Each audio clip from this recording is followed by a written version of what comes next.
Absolutely. You have the privilege of being vetted twice within 2 years, and you're welcome to this parliamentary committee on appointments. I'm the chairman, the Speaker of the National Assembly.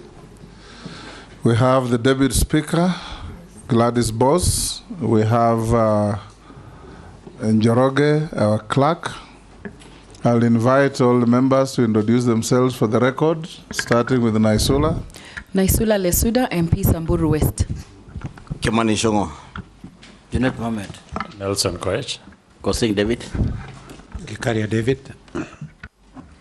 Abdul Rahim Daoud. Ferdinand Kevin Wanyonyi. George Gitonga Murugara. Owen Baya. Robert Mbui. Didoraso.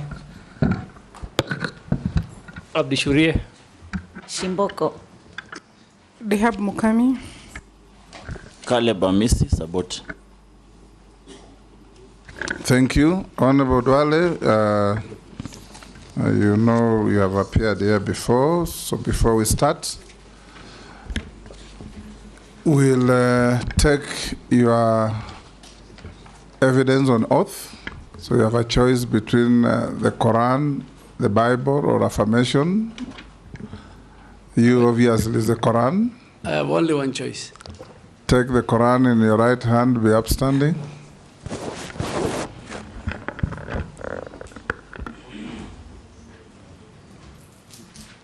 And recite the oath that the sergeant will.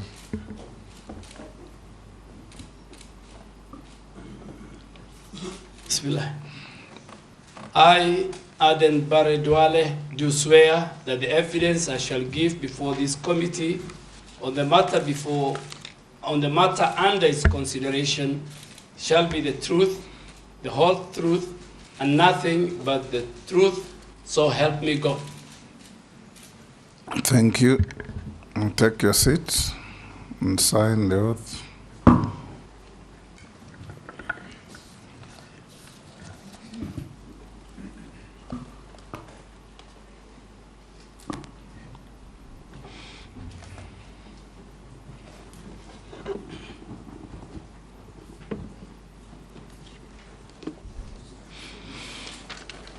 You may also pass on your documents to the clerk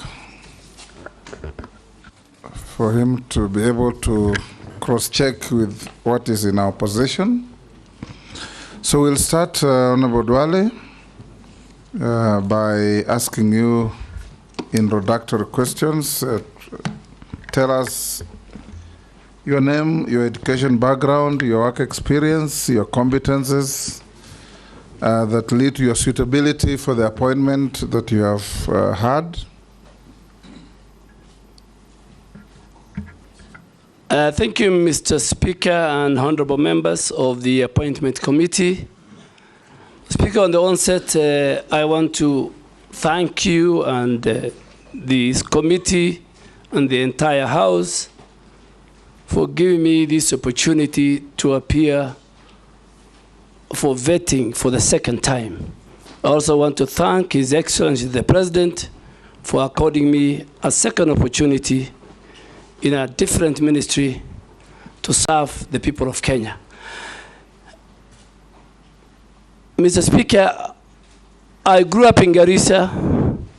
I went to school there, Garissa High School, Boys Town Primary School, Moi Forces Academy. I did my first graduate degree in Moi University, Bachelor of Education Economics. And finally, I did my master's in business administration in 2011 at Jomo Kenyatta University of Science and Technology. I worked in the private sector. I was a businessman before I joined politics in 2007. I served the people of Dugis between 2008 and 2013. During the Grand Coalition government, I was an assistant minister for livestock. I served with you, Mr. Speaker, in that government as the Minister for Foreign Affairs. And between 2013 and 2014, the people of Garissa Township gave me an opportunity to serve them again, and again to serve them between 2017 and 2022.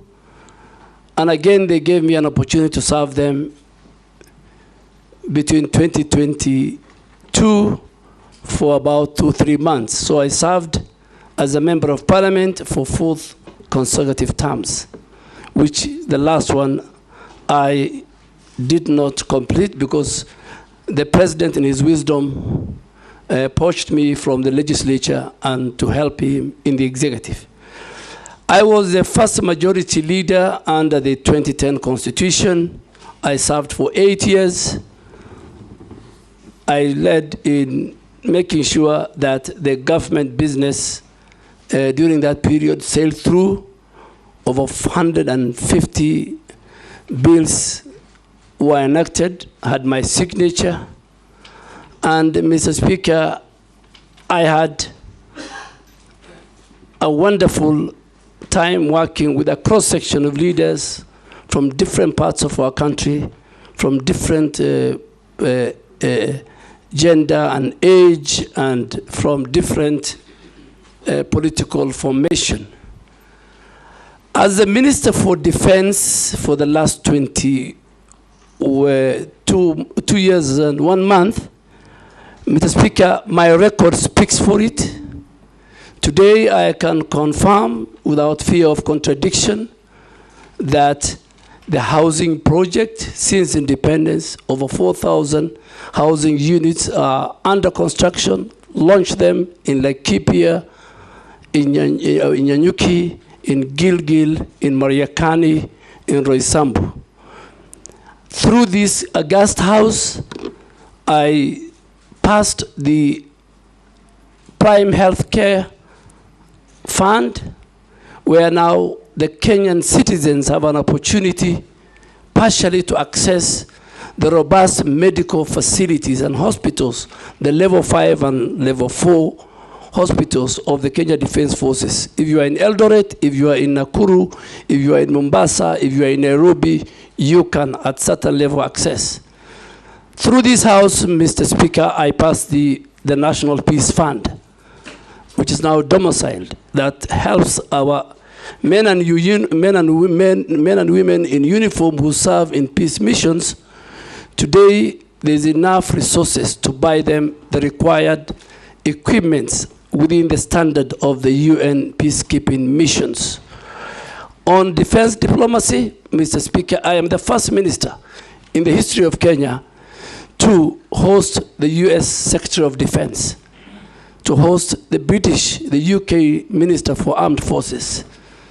Today, as I leave the Minister of Defense, through the what they call the excess defense article, 150 vehicles, anti-mine vehicles have been donated to the Kenya Defense Forces. I secured $57 million for the expansion of the Manda airstrip in a partnership between Kenya and the US. The National Defense College today, under the support of the partnership we have with the US government, is constructing the largest in our region, the School of Strategic and Security Studies, to the tune of $5 billion because of that.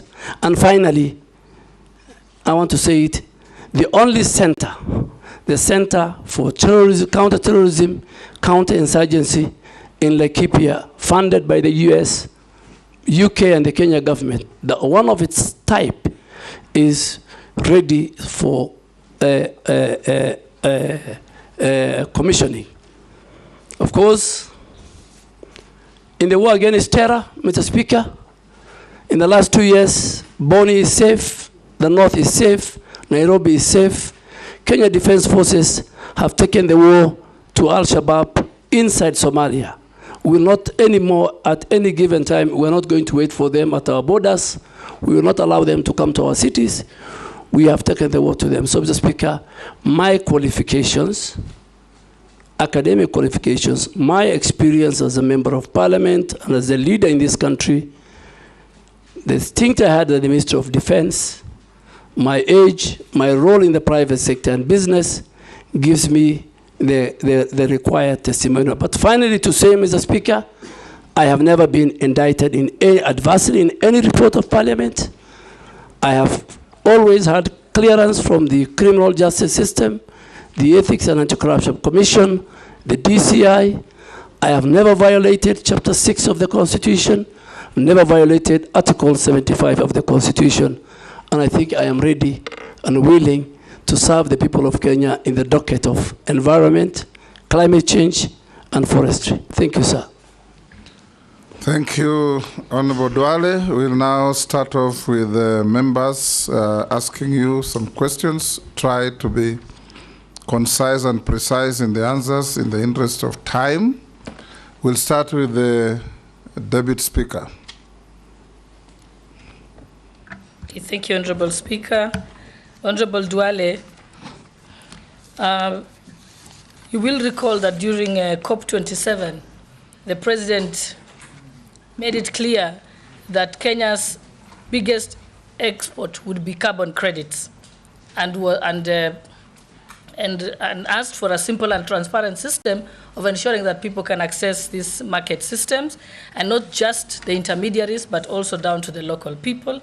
If approved, how are you going to ensure that this carbon trading trickles down right to the small communities? And in connection to that, on the 22nd of December 2022, the government launched the African Landscape Restoration Initiative. It pledged to the world that it would plant 15 billion trees by 2032. That is 15 billion trees in 10 years. That, if my calculation is correct, it's 4 million trees a day. If approved, what measures will you put in place to ensure that you don't let down the president and achieve this ambitious project? Thank you. Go ahead. Carbon credit, carbon markets, carbon trading, carbon offsets. These are very key fundamental terminologies within the reading of the climate change. And this August House, Mr. Speaker, last year amended the Climate Change Act. To be more precise, in September, just before we had the Africa Climate Summit. Two, our president is currently the chairman of heads of state and government of the Climate Summit in Africa. Carbon credit or carbon market is very, very important to our communities. Our communities, mainly in the ASAL, play a very, very big role. Companies abroad in the developed world who are responsible for the emission of the greenhouse gas, which in our case, our contribution is only 0.3%. While we only contribute 0.3%, on the flip side, we are the biggest victims, we are the vulnerables. So these companies, whether they're in the oil exploration, whether they're in the airline industry, they pollute the outer atmosphere. And they get involved in carbon trading and carbon market. Carbon market is just where you provide a mechanism, an infrastructure where both the private and the public sector engage in that. So to the question of Honorable Deputy Speaker, that amendment that this House did created a very robust legislation where the role of the community, particularly inland carbon projects. And I'll give an example in the northern Kenya, the so-called Northern Rangeland Trust. Before communities were evicted from those lands, before this law, there was cultural disruption by these project proponents. Before this law, because there was a lacuna, there was no even register for the carbon markets. Today I want to report that the law this House has passed give communities 40% of whatever carbon markets resources are received from the developed world. Today, NEMA as an organization is a custodian of the register. A company cannot just come into our country and go to our forested areas, can go to our rangelands and enter into an agreement with the project implementers. The community has a role, the community has a percentage, and even in that same amendment law, you created the element of the offenses. That today in our country, if you commit certain crimes, even money laundering in carbon credit business, falsification, not involving the communities, then you need to have to play. So I want to assure, if this committee approves me, that my mantra will be public participation, public consultation at the community level. Communities will have a role. On the second most important element is the restoration program that has been started by the President of the Republic of Kenya in December, where we said we must restore our rangelands, where we are going to plant 15 billion trees, restore also our forest, because currently our forest cover is 12.13%. And we anticipate that by 2032, we must reach 30%, from 12.1 to 30% forest cover. Tree cover. Our forest cover, as of now, is about 8.83%. So, Mr. Speaker, a number of strategies has been put in place so far to give the status. So far, we have done 400 million trees out of the 15 billion. That is not a very good indicator. I think we're not doing very well. And I want to do a number of things if this committee approves me. Number one, and it has happened in other countries like Ethiopia, it can't be a trickle down. The restoration program, the planting of trees, must be a bottom-up approach. The communities must own it. It must be citizen-driven. And we must mix it with a situation where 10 to 15% of the trees we are going to plant must be fruit trees, that communities see the value, that as you plant trees, they also plant mango, they plant many, many other fruit trees that will entice our communities at the rural sections of our society. Two, this program requires serious resource mobilization. So there will be a resource mobilization both by government, by donors, by the private sector. Thirdly, and most important, we must preserve the current forest that we have. We need to do 11 million kilometers of fence of all the forests that we have in our country. Thirdly, the private sector must be given a space. Private sector, where the corporates have a role in all their strategic partners, whether it's Safaricom, whether it's the banks, that every section of our degraded forest area, a certain private sector person is given to, and they can use it even to rebrand it and even own it. So, Mr. Speaker, communities play a very big role, and I am sure right now as we speak, 4 ministries are leading: the Ministry of Interior, the Ministry of Defense, the Ministry of Environment.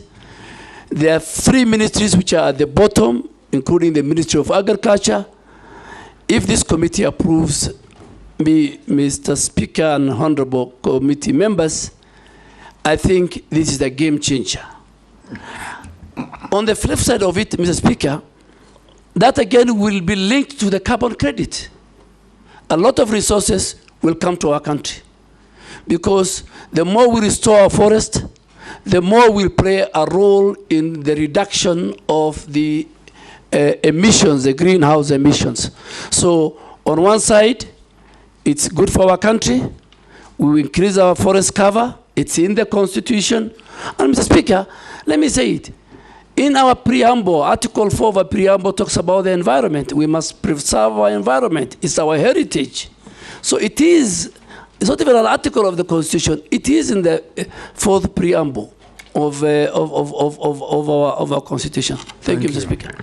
Thank you. In the next questions, Honorable Duale tried to hit pointed answers. That was a good introduction to what is actually the epicenter of your ministry. I'll now ask the Majority Leader. Thank you, Honorable Speaker. Maybe just to start with a clarification, Honorable Duale, you said you work with corporates to restore degraded forest and own it. I hope you said you don't mean to transfer ownership to the corporates. I hope it's to own the work. And they can use it for branding. Thank you. I don't want to repeat what you've said, because you've, as the Speaker said, you've really taken care of the carbon credits issue. But even as you do that work, Honorable Duale, you know, we have very many petitions in Parliament on degazetted forests and forests that are grabbed. I would want to hear how you intend to work with Parliament, especially in dealing with all those issues, land issues around degazetment, encroachment of forests, and outright land grabbing of forested areas. Case in point, I'm aware, I know, and I don't know if you may be aware of the Ololua forest matter just outside Nairobi, and what you would intend to do to reclaim all this grabbed forest land. Mr. Speaker, when I look at the ministry and even Parliament, there are a number of petitions touching on forest, grabbed land of the forest, part of the forest be put under use either for agriculture, for even government offices across the country. And the history of forest being grabbed, being encroached, is as old as the Republic of Kenya.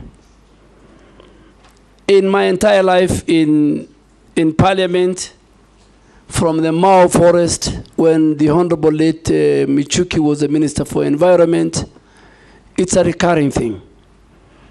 And what I want to intend, if this House approves me, Mr. Speaker, is first to consolidate all those petitions. Some are genuine, some are out of fraud. Generally deliver a cabinet memo, and the cabinet, the highest decision-making organ of our country, can make a decision on this matter. All the petitions, the ones dealt with the Parliament, the ones which have not been dealt.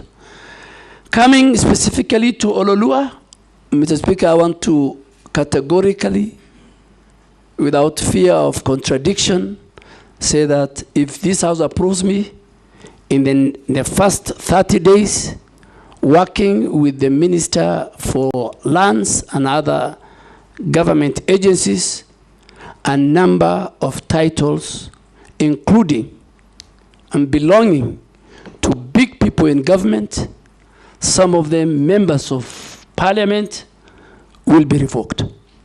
I will revoke those and I am ready to bear the consequences, particularly for the one on Ololua. I have been briefed, I have listened to experts, and I have seen it's deliberate.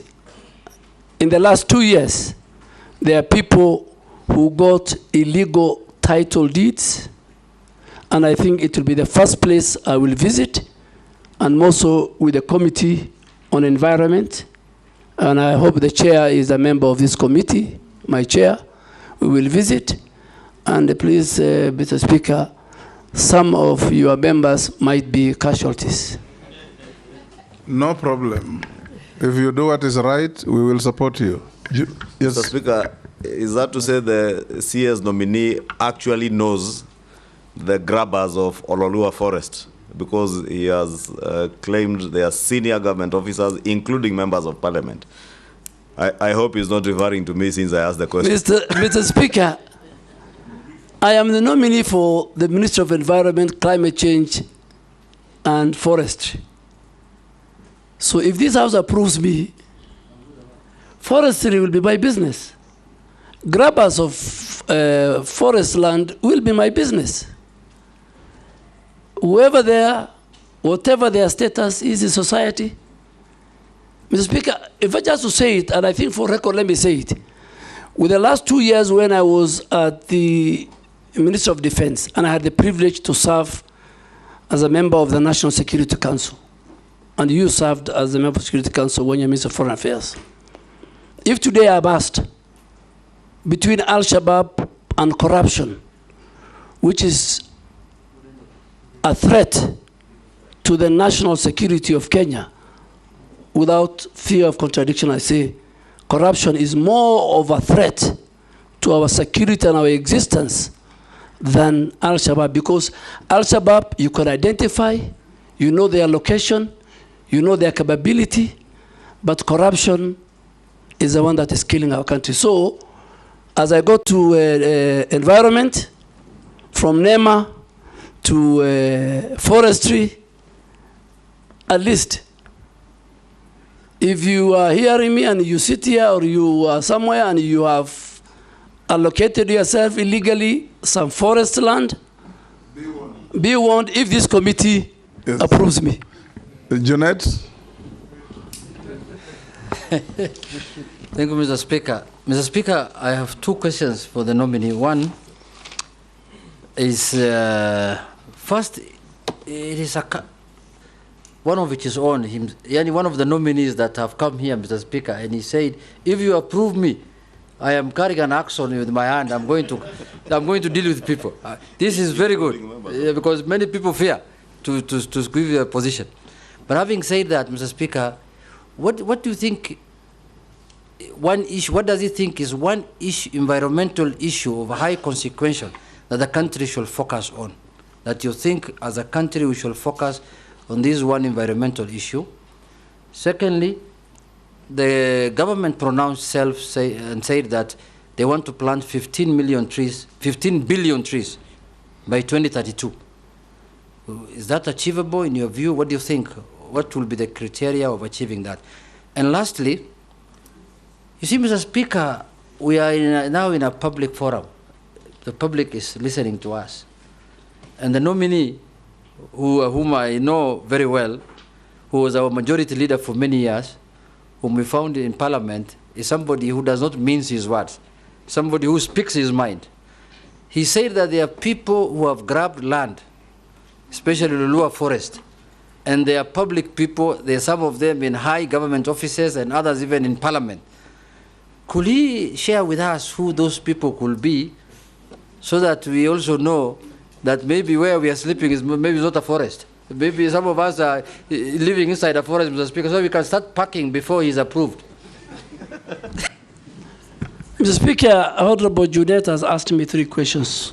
The first question was, what is this one thing that is serious and a threat to our environment?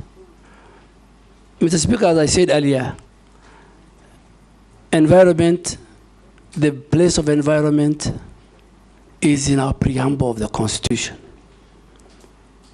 Environment has been cited in Article 42 of the Constitution, that every Kenyan has a right to secure and clean environment. Article 69 of the Constitution talks about citizen rights on environmental issues. And even Article 70, Mr. Speaker, it is very explicit that if the state or any other actors violate the environmental rights of citizens, it says they can go to a court of law. So public participation, stakeholder engagement, citizens' right is very key to environment. But with these rights to the environment comes with responsibility. All of us have a responsibility to protect and preserve our heritage, which is our environment. Three critical things, Honorable Junet, that we are facing as a country. We are facing pollution, very serious, both air and water. We have serious pollution. I am sure some of the members and the citizens listening to me, our air is polluted by industries, by noise pollution. Then you come to our rivers. Our rivers, our oceans are polluted. Mr. Speaker, the three rivers that originate from Honorable Ichungwa's constituency, it's called the Ondiri Swamp. By the time, because of the sewage and all the other things that they pass through, the Athi, the Madare, the Ngong rivers, is completely polluted. The second thing, Honorable Junet, is our biodiversity. Our biodiversity. But from Dagoretti, the origin is very clean. Yes. Yes, Honorable. Thank you for that information. Yeah, the origin is clean, but it's very subjective, so we need to go with you and check. So biodiversity. A lot of the biodiversity, whether big, small, our heritage, are finishing. How are they finished? Through agriculture. Even the small insects, through agriculture, through road constructions. You know, infrastructure is a big threat. And then the most now I can pick it, Honorable Junet, is how we manage our waste. The waste management in our country and in our counties is in very dire situation.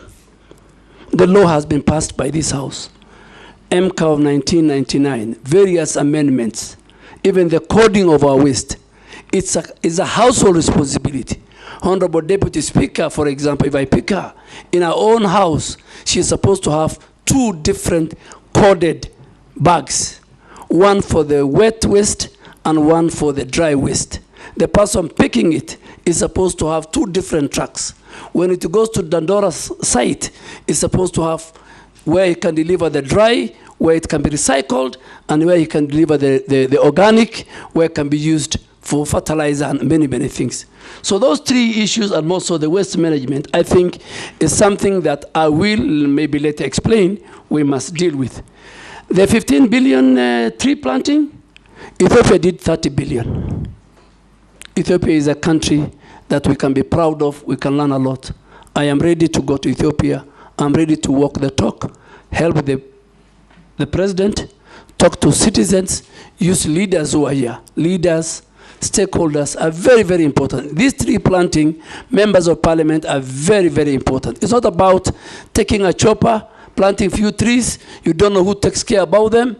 In fact, the problem is, it's not about, it's planting and then making sure the tree grow. So there is planting and growing. So members of parliament, all of us, the private sector, the public sector, the communities at home, will help us. Thank you.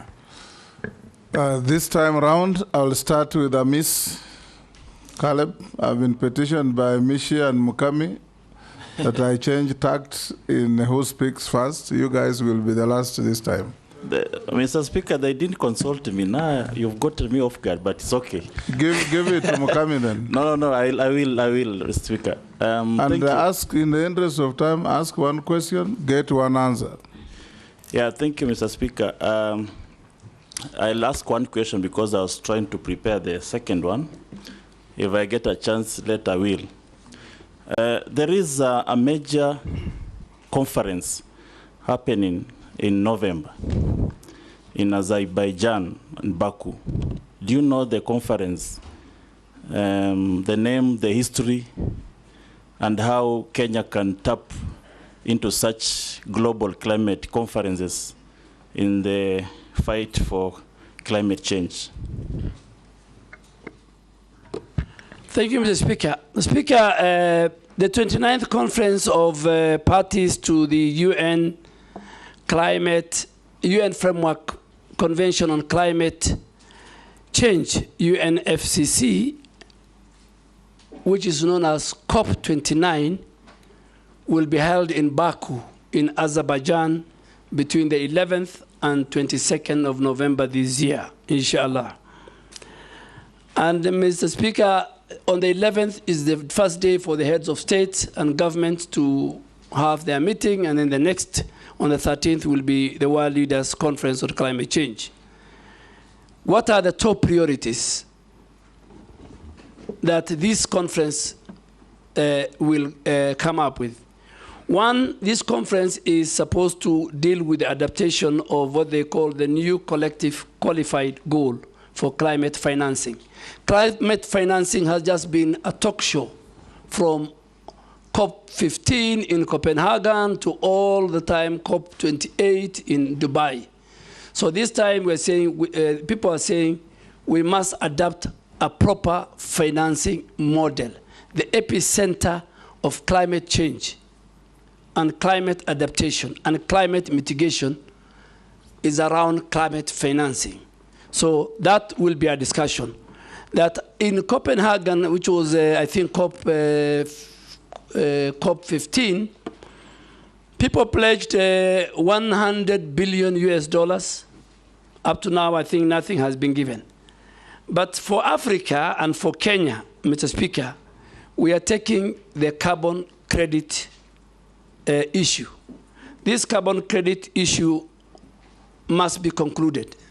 And again, thirdly, the finalization of the operationalization of Article 6 of the Paris Agreement, which defines carbon market, is what I think Kenya, led by President Ruto, and all of us, and Africa, we will take it to the table that let us not have a talk show. The UN meetings must come with clear, achievable, clear, deliverable for fighting climate mitigation and climate adaptation. Mukami. Speaker, with your permission, kindly, I request to finish the other question with your kind permission. Thank you, because I had to, but it's a privilege of being the first. Thank you, Speaker. I just want to know where the nominee came from, the Military of Defense, because I happen to have served in the Committee of Defense and interacted with the ministry a lot. There is something peculiar that happened that I've not seen, where the public officers use defense choppers, military choppers, and the military artillery to move around the country, putting the risk of the defense and of course the officers. In fact, in the public domain, it can be true or not true, which if not true, I will withdraw, is that the military has feared you. You have become more military than the military themselves. Is it true, and why did the military fear you? I don't think the military fear me, but you have put many things. I don't know. You talked about choppers, and then you brought the issue of fear. So, are you saying I fear going by military choppers? No, I said I've never seen other public officers other than the president, who is the commander in chief, used in military choppers to move around the country, and other members of the public office who are not in the military. And also, there is a word. Are you talking of civilians? Because military officers are also public officers. Yeah, like when like the deputy president, like the ministers. This is something that I've never seen for us sometime. So I wanted just him to clarify whether also deputy president is allowed to use military choppers, or was it misuse of power in your, because it's something that I've never seen with the previous ministers.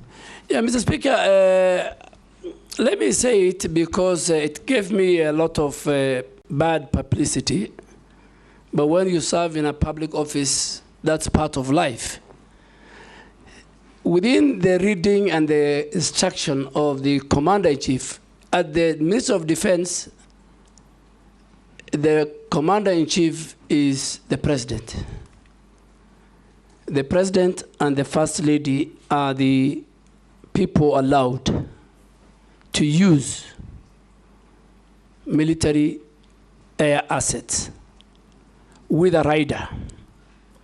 If the Commander-in-Chief allows the Speaker of the National Assembly to be airlifted from Nairobi to Bungoma, that is in order, but with the concurrence of the Commander-in-Chief.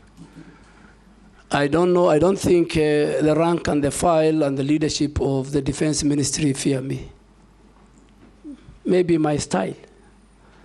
And I'll take the same style to Forest. I'll take the same style. I had the same style in Parliament. When I was a leader. We have no evidence that they fear you. Mukami? Thank you, Chair. Given the recent concerns about the government directives on grazing within the forest are really harassing the communities. What are the long-term plans for collaborating with communities living near the forests? The other one is about the floods. Recently, the country experienced floods that left many stranded on account of ineffective rescue operations. If approved, how best would you collaborate with the relevant agencies to ensure rapid rescue operations during such incidents? Thank you. Hold Duale Mishi. Let's take Tutu. Thank you, Honorable Chairman. Honorable Chairman, before I raise my questions, I just want to ask the nominee just to clear some airs for the benefit of the public, because when His Excellency the President pronounced the list of the nominee, he was given the defense docket. But when the list came to the Parliament, he was under the environment, climate and forestry docket. So Kenyans are asking, is it maybe the President was doubting his ability and leadership capacity, or what was the reason? I just want him maybe to clear the murmurs by the public. My questions. My first question, in accordance with the fourth schedule. Ask one message, so ask only another. Yeah, in accordance with the fourth schedule of the Constitution, environmental conservation is a function of both the national and the county government. How are you going to ensure collaboration between those two governments, that is the national and the county government, so that you also avoid duplication of programs in terms of the same function? The last one, maybe it is how are you going to improve and maybe safeguard those Kenyans who are living or are located near the refinery and chemical plants, because there's a lot of pollution. Thank you. Yes, nominee.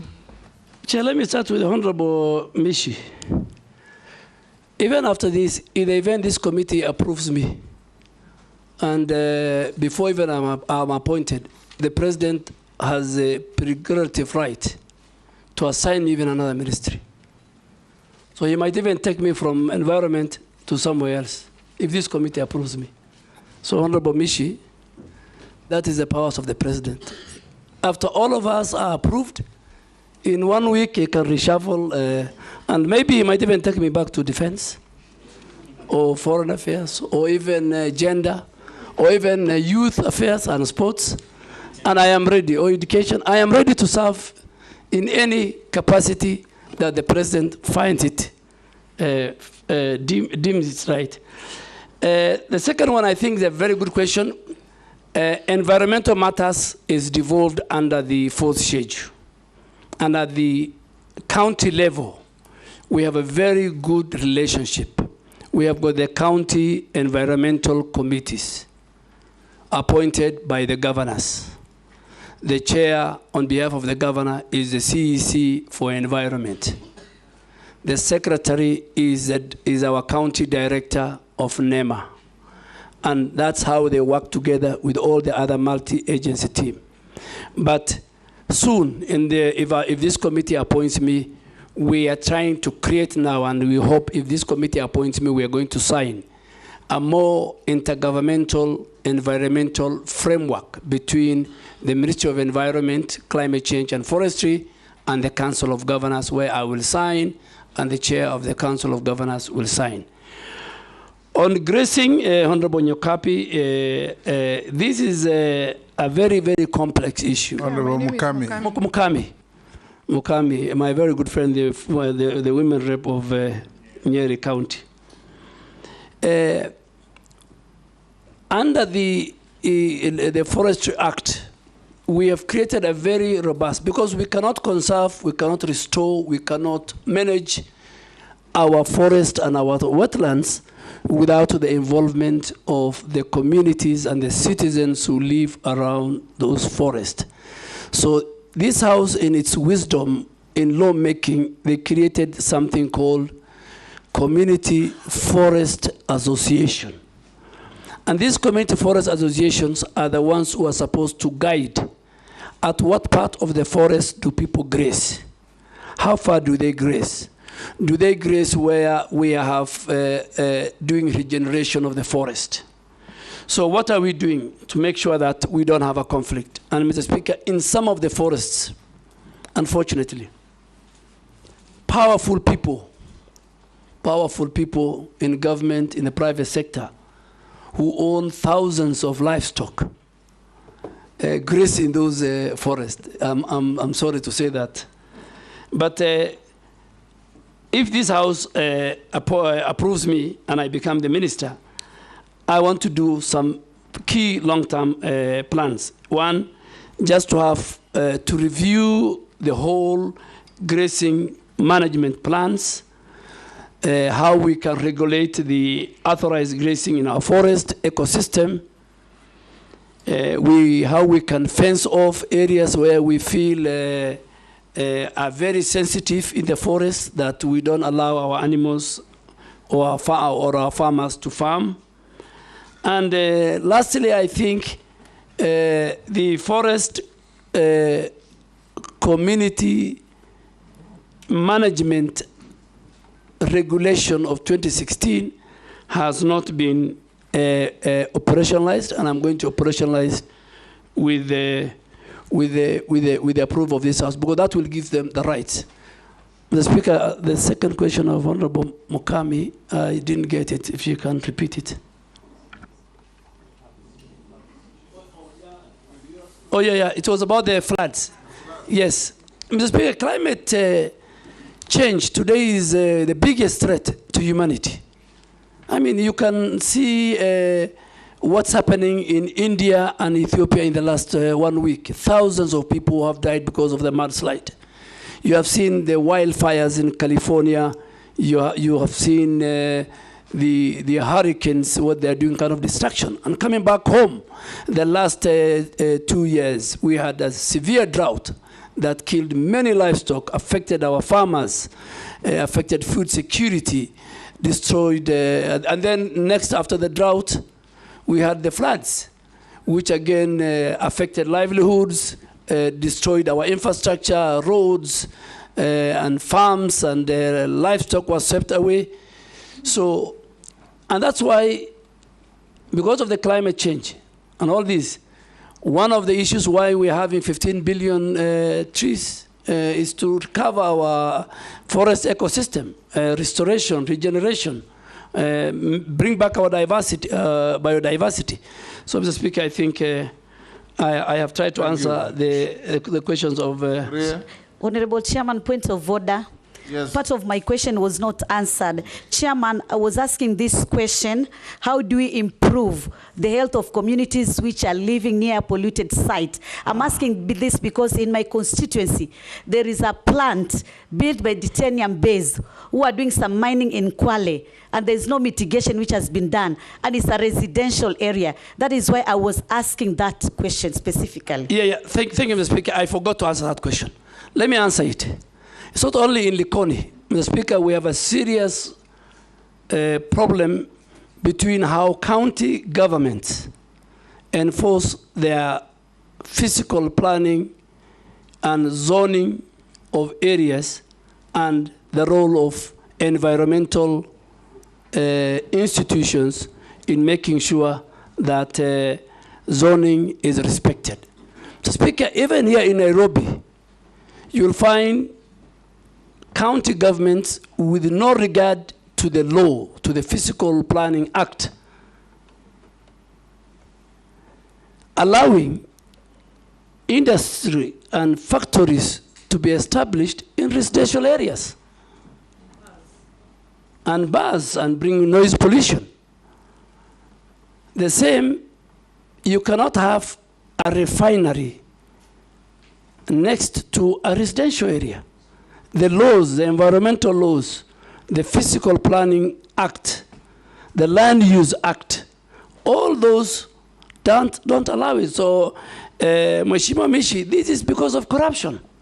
And Mr. Speaker, that's why you see that skyscrapers are appearing next to each other, buildings which has no ventilation, they have no air, there's no sound, particularly in this cold weather of July. Your children will live in an apartment, they will never see the sun, they'll never get the fresh air. So all this, Mr. Speaker, if I am confirmed, I want to assure this House, and governors must listen to me, and we are going to do an audit. NEMA is going to do an audit of all factories and industries which are established in residential areas, and we will revoke their licenses. There must be order. There must be respect for environment as we build our country. Shuria, you'll pass. Razo. Thank you very much, Honorable Chairman. Honorable Duale, you are the immediate former Cabinet Secretary for Defense. And defense in our country is a celebrated institution. As you move to environment, if the House confirms your nomination, what are some of the good things that you have seen in defense that you are likely to carry over? Secondly, is the issue of environment. I want to say without benefit of doubt, if the members of parliament are not used in planting trees, in conserving the environment, then that thing is bound to fail, and it will fail seriously. In northern Kenya, currently, the Northern Rangeland Trust, NGOs, are the ones that are being used for conservation, environmental support programs. But at the same time, we have left out KWS and forestry, which is a very serious omission.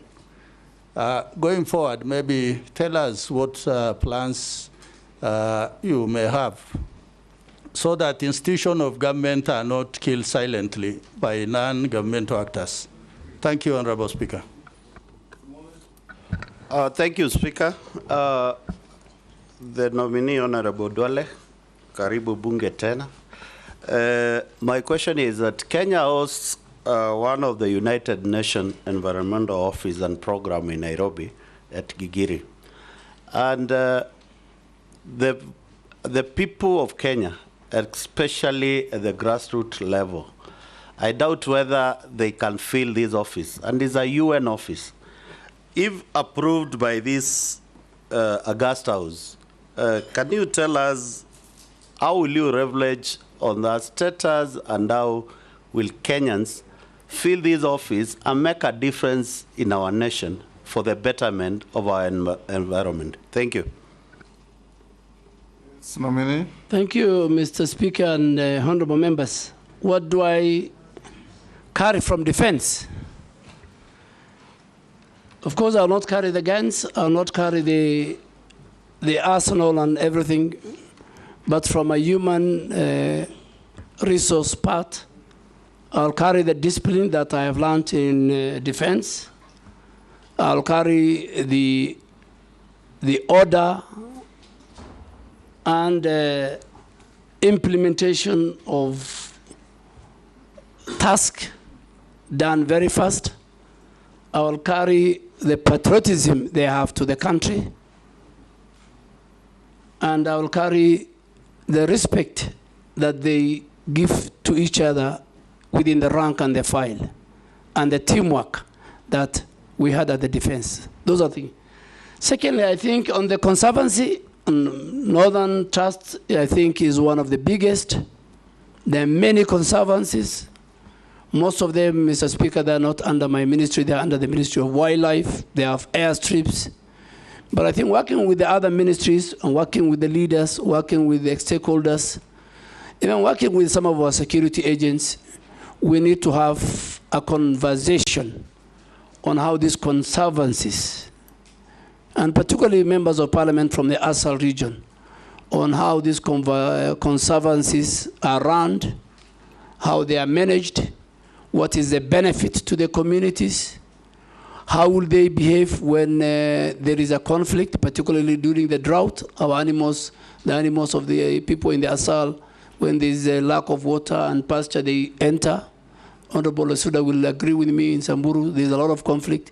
So I think we need to have a more bigger conversation. We need to discuss about the carbon market, how much they are getting, the Northern Trust Fund, vis-a-vis, are they implementing the 40% that the law and the regulations give to the people? Honorable Mule, we are a very privileged country. We are a very privileged because we host UN, we host UNEP and UN Habitat. These are the only UN agencies in the global south. So it's a big privilege and honor for our country. And in fact, that's why in some quarters, Nairobi is called the environmental capital of the world. And it's the only UN body. And this is where you have the expertise, the knowledge, the pool of experts, the top world experts on environment are based in Nairobi. They advise governments very, very far away from Nairobi. As Kenyans, as a minister for nominee for environment, I want to assure you that that proximity we have to this institution, it must work in our favor. We must use the skilled labor. We must use the experts that we have. We must use the data they have to build our own environmental data. We must use them to build the capacity and the skills of our staff in our country, in the midst of environment. We must do technology and skill transfer from the men and women who work. And as the focal ministry to UN, to UNEP, I want to assure this committee that I will work very, very, very closely with them. And I will work also very, very closely with the Ministry of Foreign Affairs and the two ambassadors, or the ambassador who is second posted to UNEP and UN Habitat. I'll work with them, that we must make sure that this important institution help us. We are trying to build, lastly, what we call the State of the Environment Report. The State of the Environment Report, a very important report that will come to Parliament. We must leverage on the skills, on the experts who work and who come from globally at the United Nations Environmental Program and UN Habitat. Thank you, Mr. Speaker. Nominee Aden Duale, you know, the Ministry of Environment requires a non-nonsense CS like Mishuki. You know, remember when Mishuki went to transport, he cleaned up the public transport system. And when he went to environment, he actually cleaned up Nairobi River. You could even drink the water then. But after he left, he just went back to the bad old days. Now, for us to be able to gauge your suitability, it is important that we make reference to the position that you have held, which we are aware of. And so I have two questions based on your suitability, based on your experience, your past experience. First one is corruption in the recruitment of military officers. You have been in the docket of defense, and from yesterday there was a lot of discussion about how much Kenyans have to pay so that their sons or daughters are recruited into the military. What did you do about these menace when you are CS for defense? And secondly, in the recent demos, when Kenyans were exercising their constitutional rights under Article 37, the military was deployed to Kenyan streets via Gazette Notice 7861, signed by you on 25th of June 2024. Now, unlike police that use tear gas, canisters, batons, rubber bullets, water cannons, the military is known for live bullets, grenades, assault rifles, tankers, and bombs. Now, what was the intention behind sending the military to the streets? Was there a plan to shoot to kill demonstrators? Mr. Speaker, I'm not John Michuki, but I will be like John Michuki. I can assure the member that I'll try my best. Nairobi River Commission used to be under the Ministry of Environment. Now it's not under me.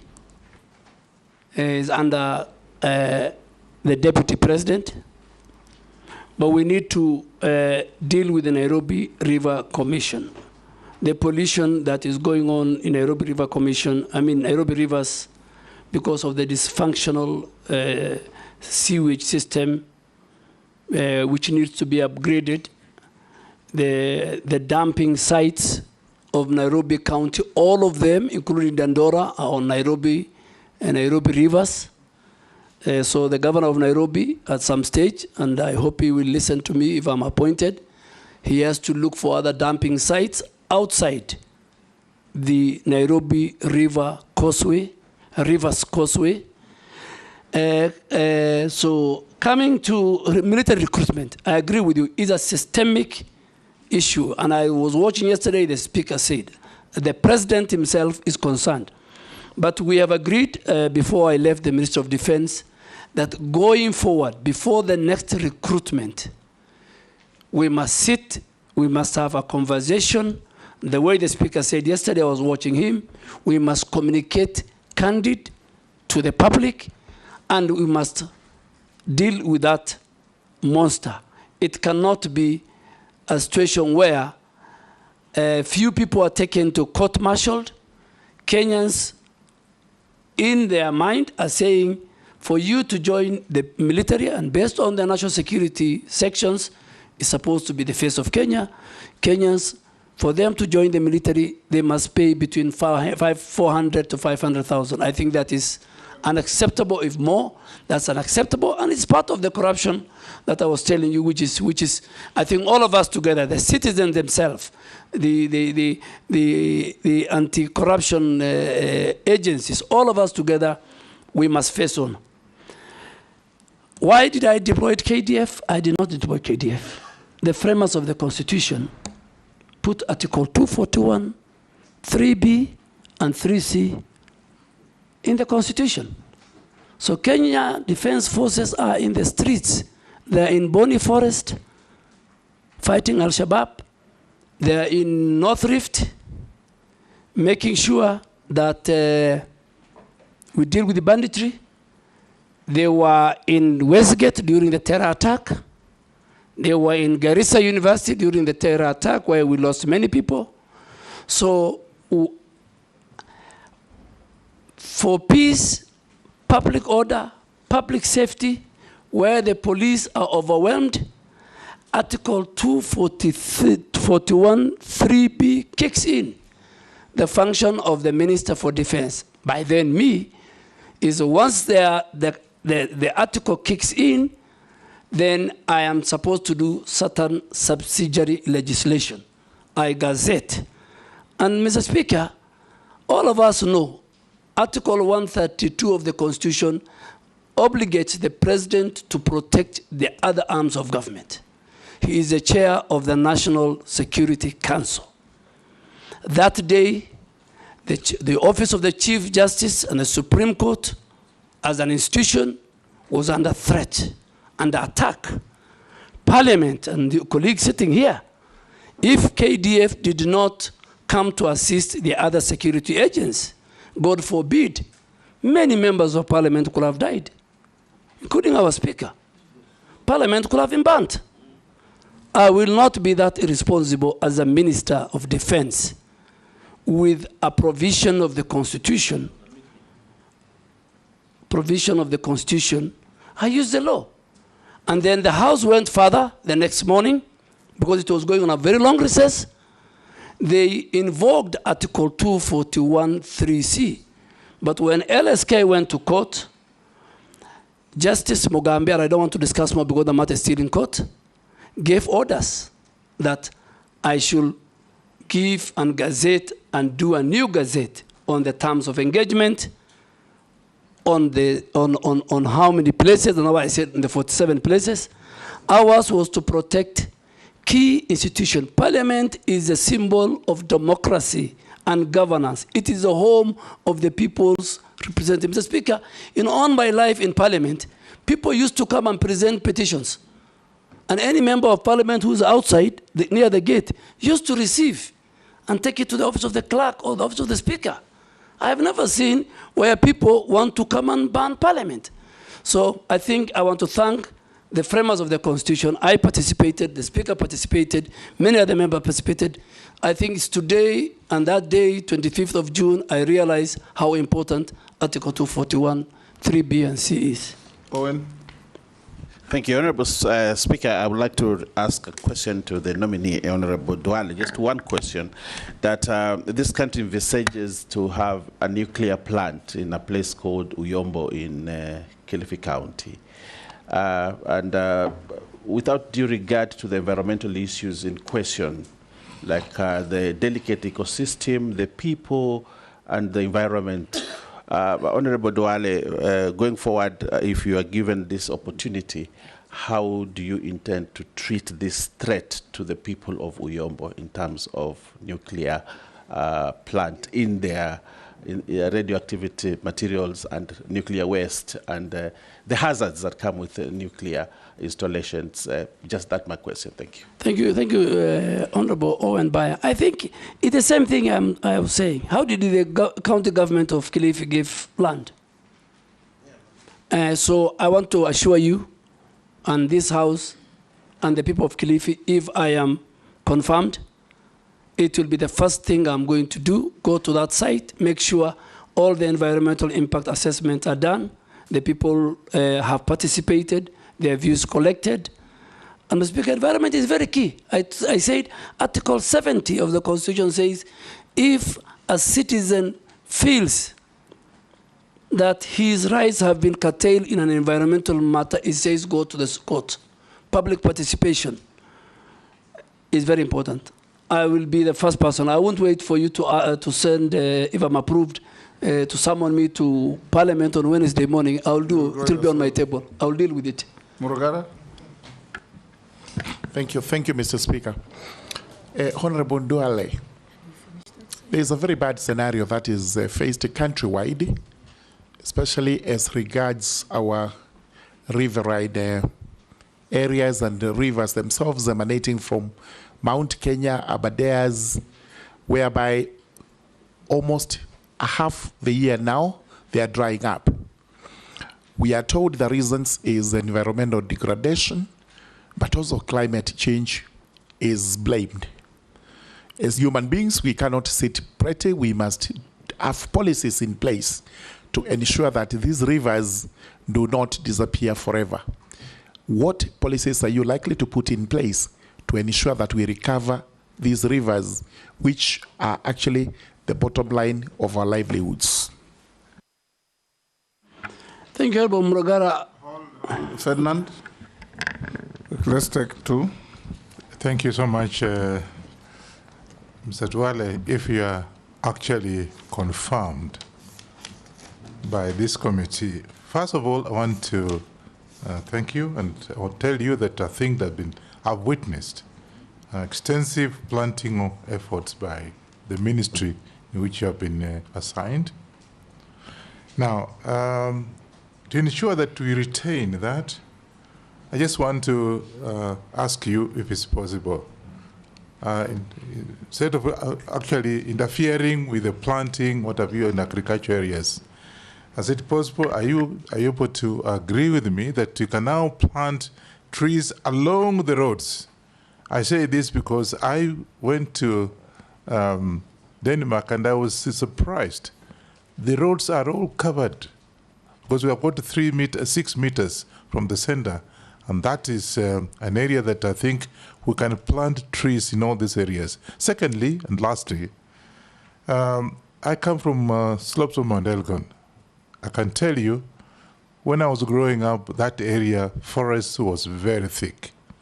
And it was actually an attraction of the rains. Today, it's being cleared. So what are you going to do if you get this opportunity as a Minister for Environment? What do you want to do to save Mount Elgon? And of course, I don't know about Mount Kenya and other places. Mount Elgon, where I saw thick forests being cleared now. What are you going to do? Amini? Honorable Speaker, let me start with Honorable Murugara. Yes, even at the downstream of where I come from, Garissa, Tana River, you'll find the water level of Tana River, getting it from Abadeas, Mount Kenya, and all that, is reducing. And I agree with you. It's all about environmental degradation. And that's why these 15 billion trees will help us to restore, to regenerate our forests. Forests play a very key role in making sure that our rivers have enough water, they are safe, they're sound. But there's another element where people have put big farms, flower farms, upstream, and use the water. So the water, in fact, is reduced because of human activity, the agriculture. And I think that should be another conversation that we will need to have. Honorable Wanyonyi, yes, roads is part of the, in these 15 billion trees. We have talked to the Ministry of Transport and the Ministry of Roads that going forward, construction of roads, mainly even in the highways, the contractor is obligated to plant trees and nurture them until they grow as part of the contract. You have seen and you have gone in many of the Western world during mainly summer. You think you are driving in a highway, but both sides of the road is forested. This can be done, and we have agreed with the President and the other stakeholders, even before I came to environment, that should be one. And the contractors, it becomes part of their contract. Even now, we can still tell the contractors who are maintaining the roads, now we have a maintenance aspect, so that they can do it. Mount Elgon is part of why we should increase from 12.3% to 30% by 20. In all our wetlands, we have 11,000 wetlands. We have 8.8 forest cover. For us to increase, I think we will pick on Mount Elgon, and all the areas which have been degraded, we will start doing the restoration and afforestation programs under the 15 billion presidential program. Daud. Thank you, Mr. Speaker. I want Honorable Duale to, he has talked about recycling, but we have a problem with recycling that the refuse collection which is done poorly, and then it is gone and put into our forests and wetlands. What will he do if he is confirmed? Secondly, you have talked about CFAs. There are agreements of CFAs, Community Forest Associations, whereby my predecessor, long time back, Honorable David Muiraria, the late, he had introduced the Shamba system, where people could go and take care of the trees in the forest, as well as do shambas, plant and take care. Because there is a problem in our forests, Nominee, because there is lantana shrub. I don't know if you have heard of lantana. And that shrub, you cannot remove it. It's so expensive to remove. And the forest associations do remove it when they are planting. And I believe the Ministry of Forestry cannot remove it because the funds are not available. What would you think about that? You talked about noise pollution. That's the last one, Madam Speaker. You talked about noise pollution, and NEMA is in charge. But Honorable Duale, you know, NEMA, it's like as if it does not have teeth. Because there is noise pollution from bars, from nightclubs, from religious institutions as well. And it's a menace. So how will you handle it if NEMA do not handle it? Thank you. Mary Massey. Thank you, Honorable Chairman. My concern is still on waste. You know, waste is a nuisance. I'm wondering what mechanisms or interventions you intend to employ to address the menace of waste, so that we convert it from being a nuisance to a resource. Recycle, reuse, produce, regenerate energy, name it, because it is a real issue. Outline for us those interventions that you will employ. Secondly, I want to pick it from the question that was asked by Honorable Mbui on corruption. You've said yourself, corruption is killing our country. And I remember when we interviewed you on your first nomination, we still raised this issue of corruption in recruitment of officers to KDF. And you promised us here that you're going to deliver. But Honorable Duale, I put it to you that you disappointed the country. During that time, the amount that was being paid was between 300 to 400. But during your time, you presided over an increase from now for 300 to 400 to 700 to 1 million. And as representatives of the people, our constituents report this to us. At some point, even efforts to reach you were not fruitful. You could not pick our calls. So now, my question is, why should we trust you? Why should we believe you? Why should we believe that you are not going to transfer this corruption to the Ministry of Environment? Because even there is recruitment of forest to others. You need to assure Kenyans that you will do something when you get to the Ministry of Environment. Lastly, Honorable Chairman. You've asked two. On deforestation. Okay. There's a lot of felling of trees, even in public forests. We are saying, let us plant trees. Let us plant. But what are we doing about deforestation? Can I ask the last one that have been requested by the public? Go ahead. A member of the public has asked me to ask Honorable Duale, what is your connection with the Juja International Abattoir in Mrima in Juja? It has environmental wastage. I don't know what that means. Probably you can give your thoughts on that. Thank you. Let me start with something Mrima Juja. Maybe the people who I sell my fattened bulls take to many slaughterhouse. If they buy and take it to our slaughterhouse, that is the only relationship I have. I don't own slaughterhouse. I sell to Farmers Choice. I sell to Kenya Meat Commission. I'm a very serious livestock keeper. And I do what we call feedlot. So ask that person, maybe he's looking for another Duale. Let me answer about recruitment. I refuse to pick your call and many other people's calls because of corruption. It's because of the corruption. You wanted me to employ for you people.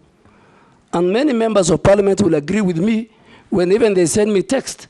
I said, please go to the nearest sub-county recruitment center. So I'm very sorry, Honorable Mercy, if I didn't pick your call, I was scared you'll ask me to recruit somebody for you. And that is the level of how I abhor corruption. 2, I think when I went, is the only recruitment that I did under my leadership. The only one. And the speaker said it's a systemic. Systemic. It was Okay, inform him. Speaker, I must agree if I want to be informed. Okay, point of order. I remember the standing orders. I know. Point of order, Speaker. Let's hear her. My call. Honorable Speaker, I was calling the Honorable CS to seek clarification with respect to the concerns that were raised by my constituents, that those who were successful and had reported to the training camp were being chased away over flimsy reasons. And I think I can quote, one of my constituents was told that his testicles are not equal. That is why he's being dismissed or returned from the training camp. So I wanted to seek clarification from the CS to tell me what are the guidelines for one to be recruited. Somebody who is successful, he has already reported and is being chased away. I wanted it to secure that slot so that my constituents that not lose it as a representative of the people of Teso South. Mr. Speaker.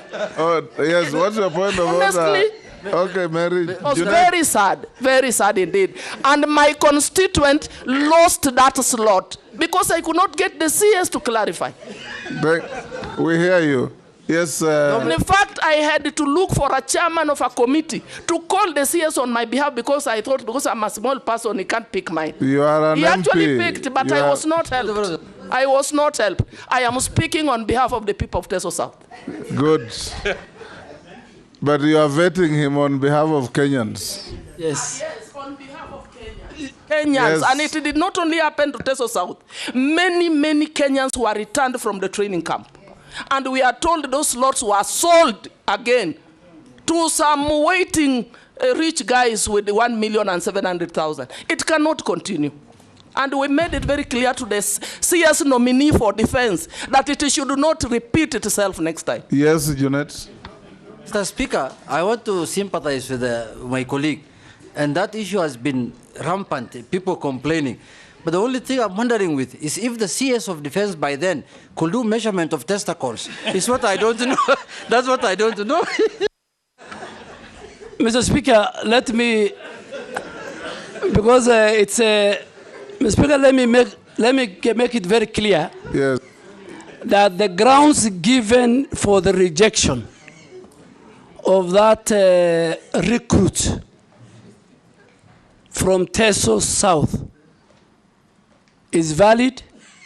Next year, if such a person comes, he will not be recruited into the Kenya Defense Force. Mr. Speaker, Kenya Defense Force's recruitment is different from the recruitment of the police. When people go are recruited at the sub-counties and they come, a very serious medical checks takes place. A number of people are sent because of medical ailments. And I think the former Vice Chief of Defense... unequal testicles ailments. Yeah, there were people... Women can know that, Chair. Mr. Only Speaker, women can know that. I think, if you allow me to finish, there are many. The testicle that I want to go to is one of them. There are many, and the chairman of defense will agree. They measure.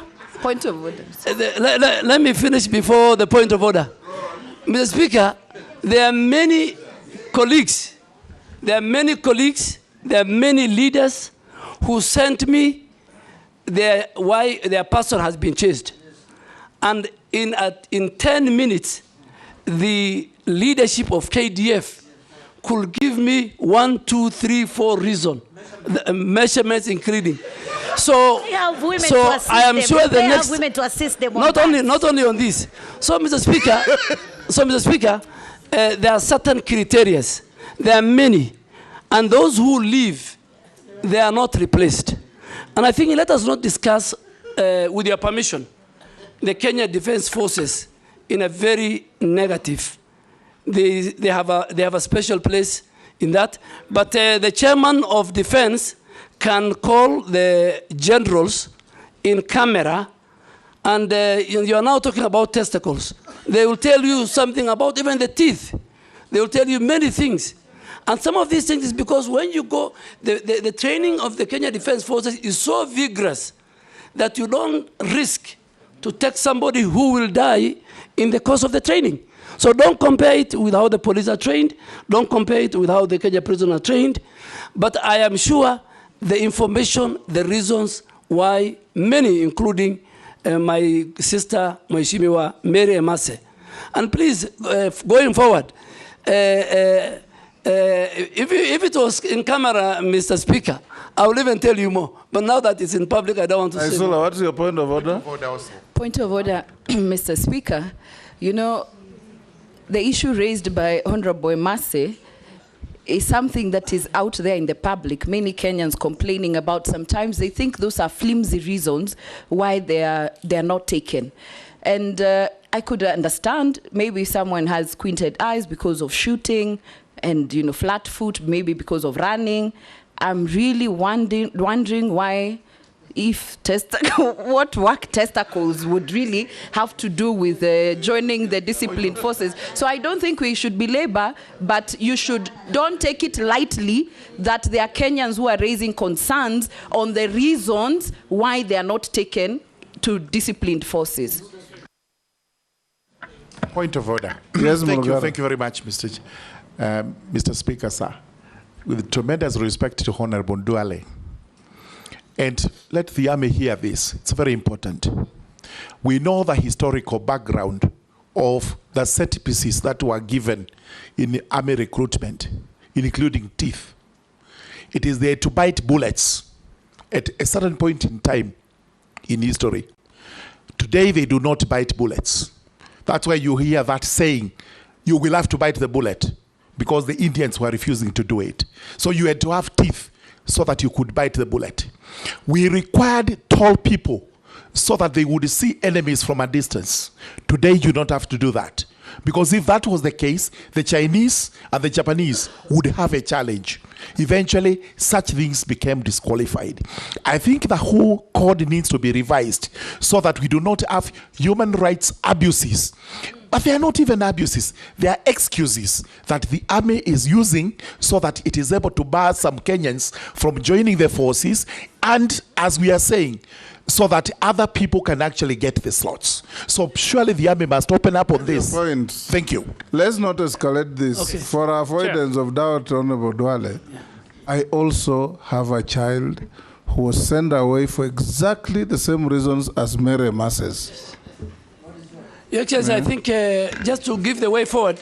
Not my child, but not my son, but a child in my neighborhood. Your Excellency, Yes. Speaker, you have, because of And you remember I told you about it. Yes, I think the leaders are raising very good valid. Yes, Dawood, what is it? You know, we have talked about men only, but even women are discriminated against.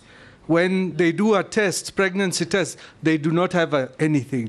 But once they go there, I don't know where it comes from, they have a pregnancy. And it's not true. Anyway, let the nominee answer the question, and we move to something else. Yes, Mr. Speaker, I think because the leaders are raising very important and they don't have the information, Mr. Speaker, under your direction, we have a very robust, good leader, head of the military health department called Major General Nganga, through the chair of defense. I think you can call him to Akamkunji, and he lists the conditions which disqualifies. I think because what these are raising is public knowledge. Even I think they should even go They should even go to the media and they should sensitize the public. And I think is something we have discussed. Focus on your environment. So, no, let me go to, I'm no longer there, so. Yes. Yes, next minister will deal with it if approved.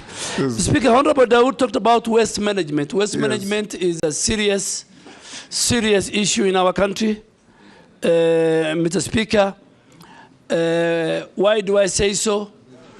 The law is there, the regulations are there, county governments are not enforcing. NEMA, waste management in the first place, Mr. Speaker, is a devolved function. All that as we do is to support in terms of regulatory powers. But waste management will be something, if I'm approved, that I will take it seriously. From our homes, to the trucks that carry, to the dam sites, the Dandora dam site, the one in Kachok, I think called in Kisumu, the whole environment is polluted, the air is polluted, the water is polluted. The law says you must color the bags, you must differentiate from the homes. Our homes have a responsibility. There must be designated bins in all our public places. So, Speaker, one of the things that I want to introduce, if you approve me, is that even public transport must have a bin in the buses, you know? Public places, like even the parliament, must have those two different. In the malls, there must be different bins. The one for the organic wet, the one for the dry.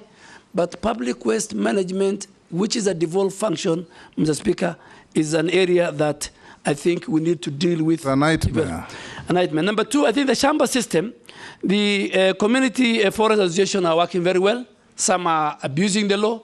We have now put in place what we call the Community Forest Association Management Plan, where they will help us which part of the forest with a proper plan they can graze, and which part of the forest they will help us and protect, and we will use. But are you aware that your predecessor announced that there will be a Shamba system, and shortly thereafter, she said it will not? That I think, I don't want to indict my Do you recall that?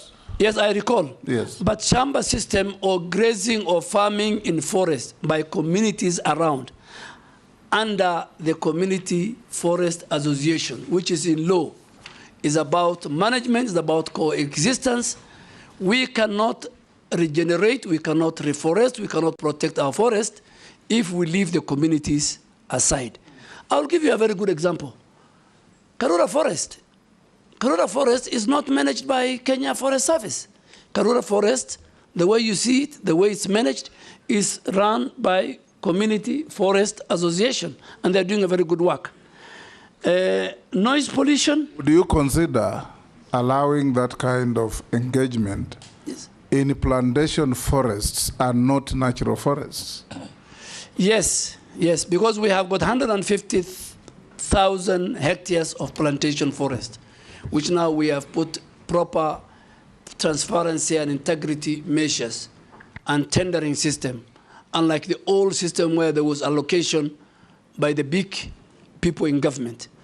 I think I totally agree with you. Community Forest Association, community living around must be given an opportunity, particularly where even a plantation has been removed, for them, as we plant, for them to plant and for them to farm.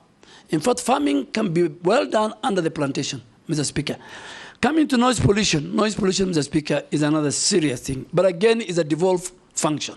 It's a county function. They have no capacity. All they do is they give license to bus, they give license to clubs, and they don't choose which neighborhood. There are people who have got sick people in their homes. There are people who have children who are doing homework. There are people who want to sleep early. But today, you'll find bars and clubs in the residential area. Mr. Speaker, we will not leave that to county governments. We will enforce it. NEMA will enforce it. We will not allow noise pollution to take place in residential areas. The whole zoning, the whole land use system, even Even the land use system that the county government, has violated must be brought back. So noise pollution is key, and we are going to deal with it, but it's a default function. I think, Honorable Mayor, I must say I have discussed about the waste management. Let's go to Gikaria. Waste management I have done.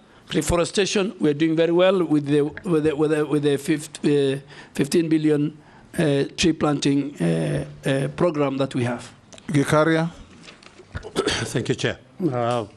I've really taken note, being a chair of the Environment and Forestry Committee, the departmental committee, just for purposes of future reference on what the nominee is saying.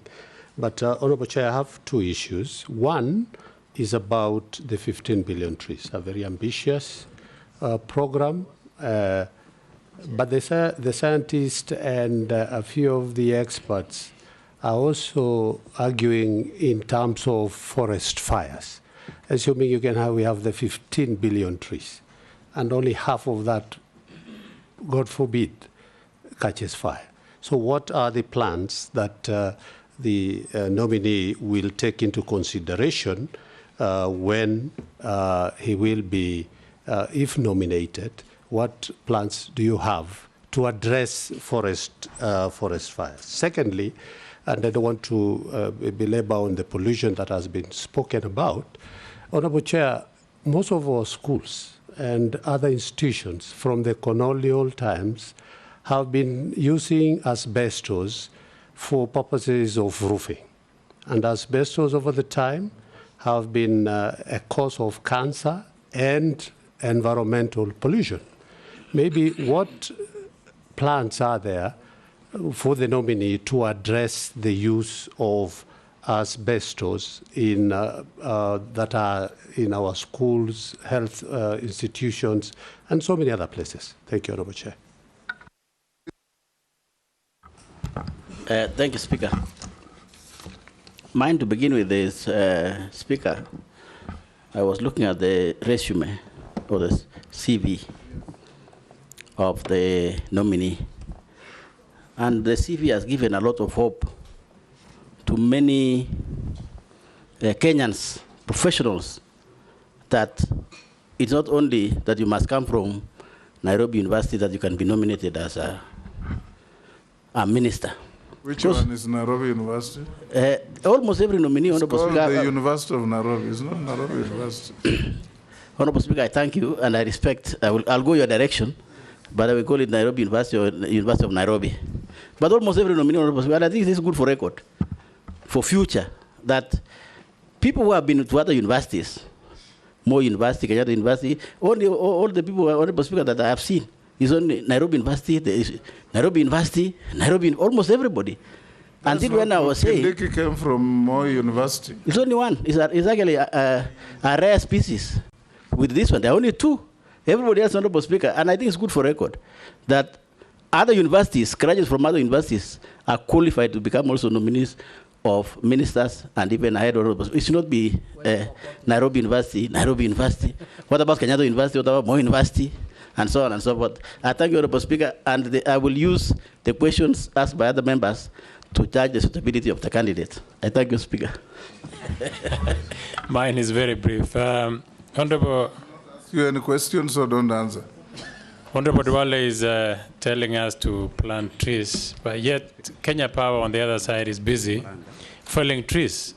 There's a trend in this country that Kenya Power has decided that it is actually going to bring down trees. Nairobi is awash with very hoary situation of trees that have been felled by Kenya Power, very recklessly, some very old indigenous trees.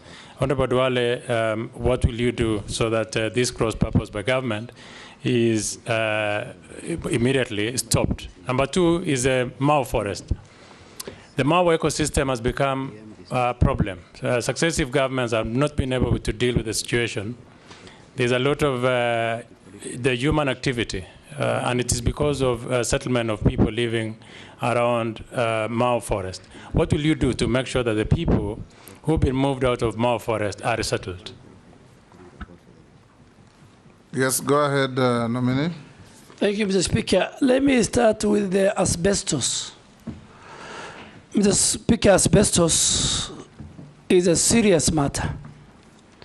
Asbestos produces something called fiber that leads to lung cancer. And Mr. Speaker, we have mapped out, the ministry has mapped out, NEMA has mapped out 4 ministries who their institutions use as still have asbestos since independence. The Ministry of Defense, if you go to our barracks in Lanet and everywhere, Ministry of Interior, Ministry of Education, many schools, and Ministry of Lands and Housing. And churches. I'm just first talking for government. Yes. So Speaker, we have given, and health, we have given government entities until, if you approve me, December 2024, they must remove. And NEMA has put in place a program on how to dispose those asbestos. We expect county governments to give us land, field.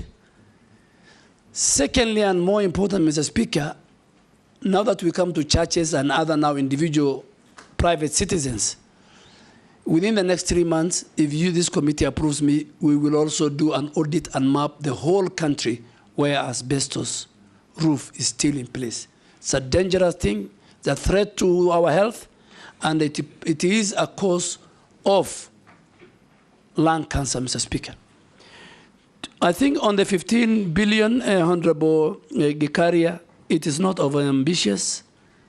We have to do it, and that's why the people of Kenya, in their own wisdom, have preserved environment in the preamble of the Constitution, in articles of the Constitution, whether we like it or not, in our own homes, in our farms, in the roads. Each and every citizen must take a responsibility of planting and trees and be part and parcel of this regeneration, reforestation, tree planting, increasing our tree cover, increasing our forest cover, and be at par with our neighbor Ethiopia. Honorable Koech, I agree with you. They cut my trees. And when I went home, Mr. Speaker, I asked, but the lines were just too thin. They should have cut only a branch. Yes. But, Mr. Speaker, I think we are lacking, and we are going to introduce, if you allow me, if you approve me, I want to introduce something called urban forestry planning and urban green spaces. As we sit here, there's no even stakeholder. This Ministry of Forestry and KPLC and the people who are in the road agencies and others, there is nothing called urban forestry planning. We must plan for our green spaces in urban cities. We must plan for our trees in urban cities. Every citizen plants trees. They buy from, they have seen on the road. And then an entity called Kenya Power Lighting cannot. Speaker, I will introduce what is happening in India. In India, you can't cut a tree, even in your own homestead, before you plant another one. You need to go and get a permit. You say, I am going to cut a tree in my house, but I'm going to replace, and I have planted it, and you show evidence. Secondly, even if you have half an acre in India, you must tell the planners, the county, that 20% of my compound is for tree planting, is for forest. Nominee. And yes, so I think those are the... We were with you in this parliament when we passed the Forest Act. And among the salient features was that each and every owner of land in Kenya, both private and public, must plant a minimum of 10% of that land with trees. You remember? Yes. How are you going to enforce that? Give me the job, I will implement. It's the law. I'm not reinventing the wheel. It's not unique to India. Yeah. We have it in our statutes. Yeah. India, in fact, the Speaker, is 30%, but we start with 10%. Ours was 10%. Yes, but, Honorable Koech, I want to categorically tell you that if this House approves me, the first meeting that we are going to have with the KPLC, with the road agencies, with the other people who provide social amenity facilities, that they cannot come and cut trees, anyhowly, without due regard to the law. No, on Mau Forest. Mr. Speaker, Mau Forest, you know the history of Mau Forest. It has consumed people politically. And I don't want, because I will not be, I'm not in politics, but it has consumed many people. But I want to urge my colleague, and I'll sit with the communities around that place. Because even today, the biggest problem we have is Mau Forest, where a lot of illegal grazing is taking place. And that illegal grazing is taking place by very powerful people who are in position. It's not the ordinary citizens. But still, we will use the Community Forest Association provided in law on how we manage Mau. We have fenced a greater part of Mau, and we will fence, once we get resources, the other part. Fencing is the way to go to conserve our forest, Mr. Speaker and members. Naisula. Thank you, Chairman. So, listening and having interacted with Honorable Duale in the National Assembly as our majority leader then, it will be important to know your position or what you think about public servants engaging in politics, whether actively, in what you say, in what you do. What is your thought on that, including public servants participating in harambees? I would like to know what your position is on that is, so that we know whether if someone wants to be a public servant, then you be a public servant. If you want to be a politician, you go back to politics. And I want to put it to you on the same breath, and even to Kenyans who are watching, that the beauty of vetting is not only to find the nominees to be suitable, but also to hold you to account in case we find you suitable and other nominees as a country and as a parliament. And on that, because you have said you have warned illegal forests, land encroachers, you will revoke titles on top state officials who are holding. It's actually now on 411. You can be sure Kenyans will hold you to account, because you know there's something that always follows you on that Al-Shabaab list to date. So just know that even this will follow you.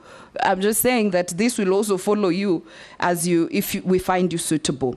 But on matters environment, very quickly, while sustainable logging may be healthy for forests, how will you ensure the ban on protected indigenous trees is enforced and that close monitoring is allowed during logging? Because the Kenya Forest Service only devised a plan for access, control, monitoring, and reporting actual harvesting. However, there is no established framework and procedure to monitor, verify, and audit millers' compliance with licenses and permits to avoid double allocation. How will you ensure that we don't log our indigenous trees?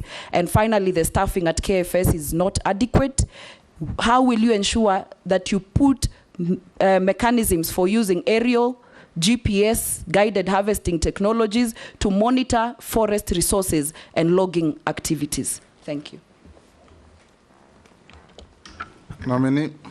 Mr. Speaker, public servants, me included if I'm approved by this House, I'll take whatever it takes to promote, to expound, to communicate government agenda, government achievements to the people of Kenya, whether I'm in Samburu with Honorable Lesuda. So I serve the government of the day, and I'll speak for the government of the day. And I think that is what public servants should do. Public servants should not get involved in the local politics, in the county politics. They are supposed to be unifying factors. In fact, to the contrary. It's supposed to bring people together. For people to buy government agenda and for you to succeed in implementing government policies and achievements and programs, you need leaders across the political divide, and more so those who are elected and those who are the community leadership. The 411, the one on Al-Shabaab was fake news. But this one, please hold me accountable. I am one person who believes in accountability, Mr. Speaker. In the last 2 years, you and the clerk and the chairs of various committees will agree, I have been diligent when I'm called upon to Parliament, either to its committee, to the plenary, and the only time I refused to pick telephones, God forbid, was when during the recruitment. And that one I've given good reason. But I talk to members. And I am one person who respects the legislature, I respect the judiciary, and I respect people in public service. So I am ready. And please protect me when I cancel title deeds, when I do actions that is in the interests of the people of Kenya and the citizens and the country. Mr. Speaker, as our leader, please, if people want to bring impeachment to fight me, you must help me and protect me, if that is the case. The Harambee, Mr. Speaker, I'm a person who believes in Harambee. I think I have built more mosques and madrasas, and charity is a cardinal principle in my religion. Every year, in fact, this month is the month of Zakah in the Islamic calendar. This month I'm paying from what I have, and Honorable Junaid will agree with me. So Zakah can be Harambee. You'll see in my form that I have presented the number of madrasa of women in Garissa. Close to 5,000 women are in Islamic madrasa, courtesy of the charity I did through Harambee. I am sure there is a bill the leader of majority is going to bring. Those of us who believe in the Almighty God, that whatever He gives you, you must share. I really want to urge you, when that bill comes, let's regulate it. There are people who abuse it. Recipients abuse it. Others abuse it. They use the money stolen, corruption, for Harambee, for other things. But let us, particularly, let us regulate that you can help the poor person who could not pay school fees in Samburu, in Garissa, in Eldoret, that you can finance through your own resources that God has given you, the good medical care clinic that Honorable Deputy Speaker did to many people. So I don't think whether we can close Harambee, but it's good we regulate it. And I think most of us who sit here every weekend and in our life as leaders, we have, God has blessed us because of that. I think logging. I think logging plantation, I said 150,000 hectares are made of plantation in our forest. There used to be the culture, Mr. Speaker, when you were minister, you remember, it used to be, what do you call it, allocation. Tied with corruption. Who is who? The really sawmillers were not getting it. The really people in the timber industry were not getting it. Mr. Speaker, that has stopped. Now, we have a segment for the local sawmillers within that forest, I think up to about 40%. Then we have another 60%. Then we have 40% for the other national sawmillers. But all this must be done through a proper, transparent procurement system, which is on our website, the website of Kenya Forest Service, and each and every Kenyan will be given, Mr. Speaker. Corruption will not be there when it comes to logging. And then last, I think, is technology. Honorable Suda, if you want us, of course, we want to increase our staff. We want to even use technology. We want to use drone to plant trees. We go to a forest, we see the degraded area, we use a drone that can do 2 million seeds in 1 hour.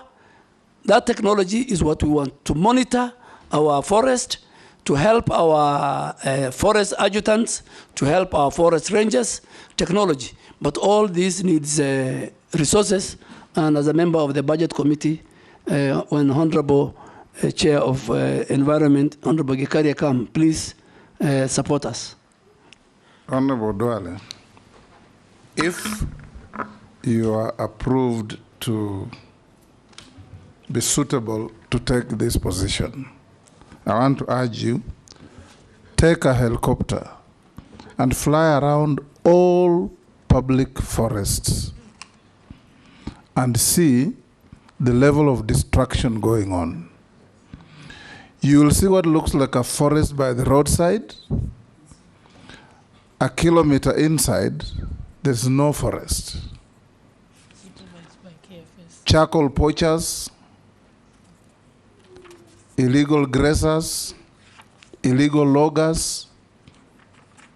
It is bad business.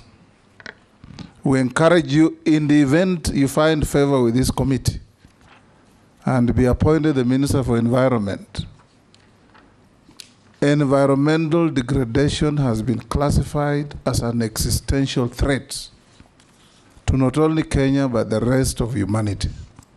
At least go down in history as a man who saved Kenya. Go to schools, teach children how to plant trees and live with trees. If a child goes to standard 1 and is given 2 trees to adopt, by the time they leave standard 4, 5, the tree is mature. Leta maji kidogo, mwagilia asubuhi. When you come to school, you check if your tree is safe. Very simple things. Because you talked of forest cover and tree cover. So the two will help us aggregate forests, enforce the Forest Act. If you go around the country and we want you to tell Kenyans what you are going to do, all our wetlands are being drained by farmers. There are small swamps that aggregate to a lot of wetlands in this country. They are all being subdivided, fenced, and drained away. What are you going to do about this? Because you have the law backing you to gazette all these as public assets. And if the owners compensate them, but protect them so that we can have a better environment. In the case you find favor of this committee, what are you going to do to protect the environment and the forests of Kenya? Mr. Speaker, as you said, we have 11,000 wetlands. And the legal regime and the necessary laws are in place. I want to commit to you that we will protect, if this committee approves me, we will protect our wetlands. Secondly, even the 150 billion trees that we are to plant, the best place to plant is in our wetlands. Because in the wetlands, we don't need water. In the wetlands, we don't wait for the rains to plant. So even the 150 billion, we will start with our 11,000 wetlands found in all our 47 counties. But I agree with you, the forest that we see inside is a hollow. There is illegal grazing. There is corruption also between these illegal people doing either grazing or logging with our officers. We will take whatever it takes that there is accountability even within the over 6,000 forest rangers who have been mandated, who are paid by the taxpayers to protect our forest and our wetlands. There is a citizen who has sent me a message to ask you that on Mount Kenya, Mount Elgon, Mount Longonot, there are climbers who do that activity regularly, carrying food, drinks, and all manner of things. He's asking whether, if you are approved to be the minister, you will provide facilities on those climbing paths of toilets and bins for depositing litter. Because they say those climbers have got no toilet facilities, and you know what that means. And is that water that percolates down for human use? There's nowhere to throw litter, so there's litter everywhere. And this, I think, this Kenyan must be an environmentalist. Yes. Yes, Mr. Speaker, even their facilities. Owen Bayer wants to add to that. I have received something here that probably interest you. I'll ask Honorable Duale in regard to camels from northeastern region contributing to land degradation by wandering all over Taita Taveta throughout the year, contributing to hunger and poverty. Quick one, Speaker, the last one. If you, I'm told if you can ask Honorable Duale regarding any plans to stop pharmaceutical companies and other companies who are dumping waste in the sea in Mombasa. Recently, needles were found during the cyclone that was going on there. Robert? Yeah, thank you. There is also a gentleman from Kitui County called Mr. Paul Mutua who says that there is concerns of insecurity in Mwingi and Kitui along the Kitui-Tana River border of an invasion of armed nomadic herders with camels in the area. Can Honorable Duale deny or acknowledge he has more than 100 camels in that area and that is also causing insecurity? Yes. Mr. Speaker, maybe if you allow me, can I ask a hypothetical question? No, just answer them one by one. No, Start with just the climbers. before that. Okay. If you allow me, I want to ask a hypothetical question. In the Parliamentary Appointment Act, the public have a timeline of 7 days to submit all their concerns. Is it... Honorable Duale, yes, the public have 7 days to submit a memorandum that on oath that is either exposing something against you, something adverse on you, but when members are here and a member of the public sends a question, that is a legitimate addition to what we are doing. Mr. Speaker, I cannot talk for camel herders. Yes. Camel herders in Kitui County. I am a camel owner, and you'll see it in my list of assets. Yes. And my camels are in between Isiolo and Garissa County. But there's a historical notion by the leadership of Kitui, Machakos, that the problem of insecurity and camels in Kitui is not something that started today. It is their cherry pick. It's every time they speak, they do that. So I can only speak for my camels. Of course. They're in Garissa. Talk about your camels. And next time, Mr. Speaker, when you have time, they're doing very well, so I'll take you there. You have a history with Balambala. Yes. So you go see your client. Correct. And see my camels. Secondly, the same with Taveta. I have no camels in Taveta, so, and I don't know which camels are in Taveta. That raises the matter. That raises the matter. On pharmaceutical... Let him answer. Let him finish with... On the pharmaceutical, yes, I agree. NEMA has a very strong enforcement... Hold on, Duale. What's your point of order? Mr. Speaker, why is it that all camels that are traversing the country, people think belong to Honorable Duale? And there are many camel owners like us. Simply because he carries the tag as a senior leader from the region. So people associate everything from the region with the leader. And the Speaker, I am ready now and in the future to carry the tag of the community. That's why, as you said, I am their leader. And I have no apologies to answer what Naisula asked you. Naisula asked me about, and I agree. I think we need to protect the environment, more so the sea. There was even one time some people wanted to dispose of condemned sugar into the sea, and we refused. NEMA has a very strong enforcement policy. The other stakeholders who protect our marine at the coast are also on top of everything, Mhm. and we will make sure. But Honorable Isuda, maybe if you have the details, you'll help us. That particular company, we will deny the licenses straight away. The climbers? Mr. Speaker, the camels are many. The climbers, Mr. Speaker, even at the bottom of most of these mountains, particularly Abadeas, and their facilities, only that they have been left to waste. So we need first to have the facilities, the lodges. It can be a very good tourism attraction. And then on top, as they climb.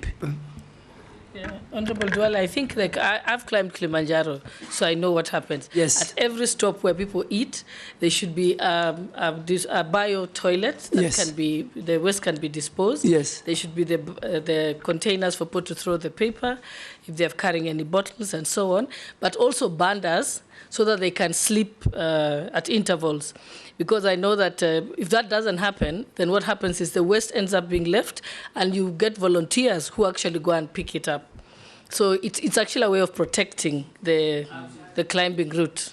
But Mount Kenya is better. Kilimanjaro is a crisis. I'll find out. And in fact, there are 10 of my good friends who have left today for Kilimanjaro for 10 days. Mhm. But I think it's a very good idea. We will make sure that we implement This it. It will help Kenyan us in must be a increasing the climber, numbers of the people who will climb.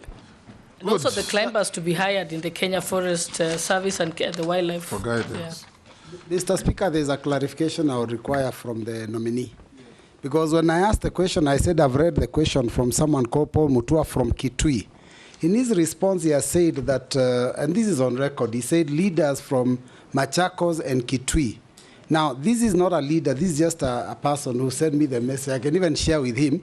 So I would like a clarification. When he says leaders from Machakos and Kitui are basically picking on him, it's important because I'm a leader from Machakos and I'm just reading a question. Point of order. Because I have hold the Quran. Point of order, Honorable Speaker. That will be an interjection between leaders of Garissa and the leaders of Kitui. They have nothing to do with it, Honorable Speaker. No, I think if you allow me, he has asked a very good question.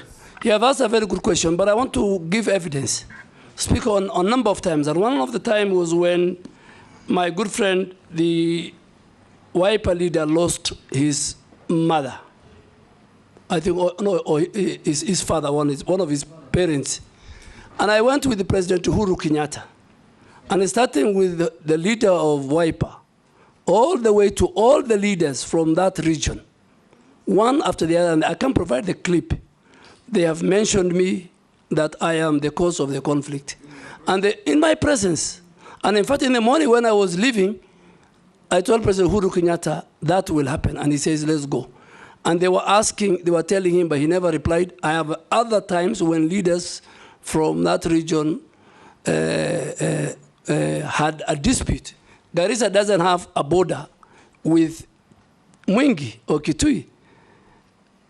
We have a river border, but the really border is between Tana River and Kitui. So it is something which is in the public domain. It is the leaders, the senator for Kitui, the leadership. Not go that route. But that's it. Let's not go that route. I'll find another avenue to deal with that matter, not at the vetting. All public people have at one time or another been others punching bags. And we live with it. So it should not, it's part of the occupational hazard. Honorable Duale will end with you by asking you, yes, by asking Speaker, you. I take. That's out of order, Mr. Speaker. Honorable And even mentioning my party leader by the nominee is also unfair. Because that was never the issue. I just read a message from a person, and I said I'm willing to show the message to the candidate. Honorable Kalonzo is not an issue here. Yes. So Mr. Speaker, I withdrew. I have a lot of respect for Honorable Kalonzo. Thank you. I have a lot of respect for Honorable Mbui. He was my schoolmate. I have nothing personal. I am sorry I have withdrawn. Thank you. Honorable Duale, now answer the following short questions. Have you been adversely mentioned in any integrity-related reports or investigations? Never in my life, Mr. Speaker. Do you hold any leadership position in any political party?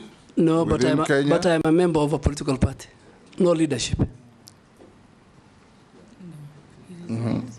Remember, I'm allowed, Yes. Mr. Speaker. I read the law.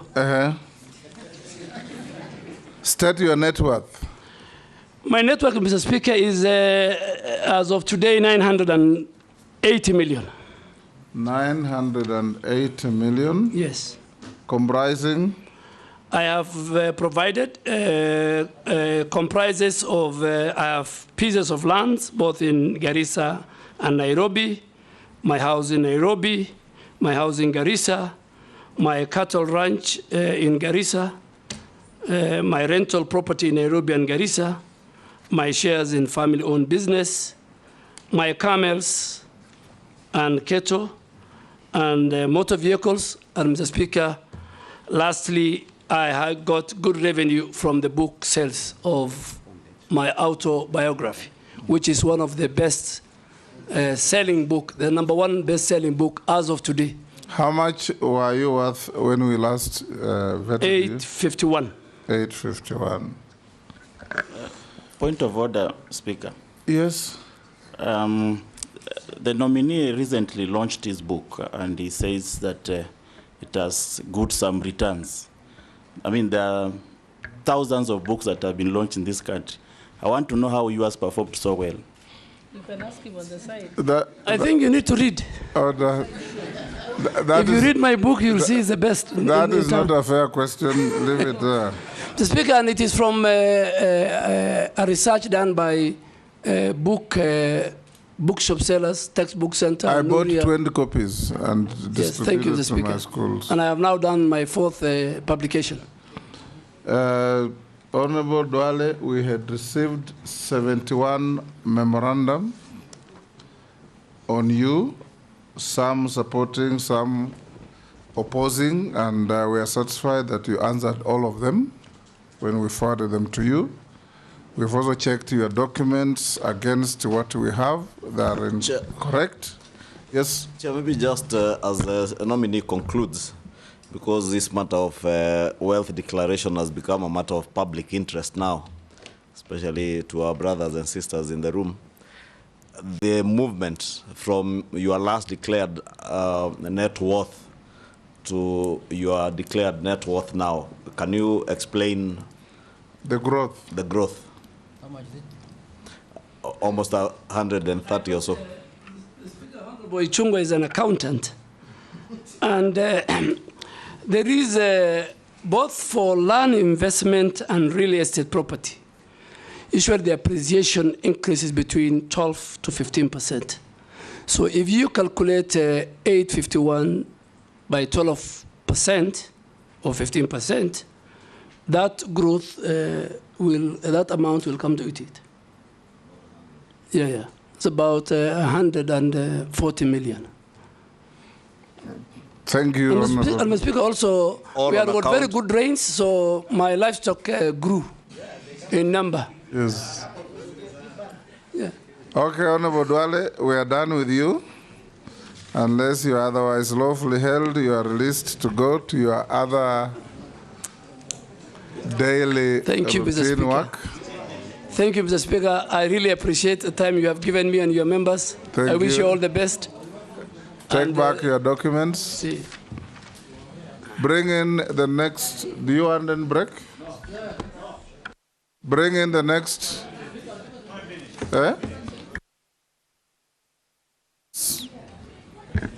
Don't go for lunch. You'll go for lunch after the 3rd.